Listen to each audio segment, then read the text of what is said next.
Кадамжайдын кокон гиласы көбүнчө Россияга экспорт болуп атат бизден. Кыргызстандан чыккан табигый жер семирткичтерди үстүнөн дагы, астынан жерге дагы салганга кеңеш беришип атат. Анан чет мамлекеттин химикаттарын чачпайлар деп атат. Ушуну чачпасаңыздар, чет мамлекетке бизден таможнядан өткөргөнгө бир кыйла жеңилдик болот экен. Лабораториядан текшергенде химикат баягыдай эмелер чыгып турса, таможнядан өткөрбөйт экен да булар дагы.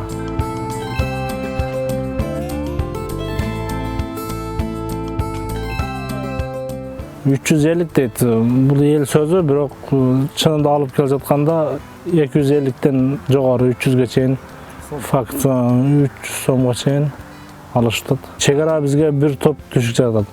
Мисалы азыр ушул убакта Өзбекстандан биздин кокон гиластарга 2 келе турган гиластар чыгып атат да, ал жактанчы. Анан тыйынын дагы арзаныраак чыгарышат. Сезонда чегараны жаап турса, какой-то бир 25 күн, 20 күнгө жаап турса, түштүк региондагы эмелер, мөмө жемиштер сатып бир кыйла жогору наркта сатып алабыз деген ойдомун да.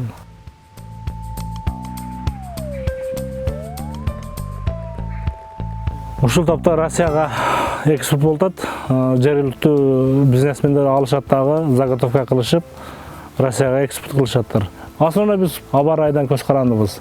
Болуп берсе 10 тонна дагы болот.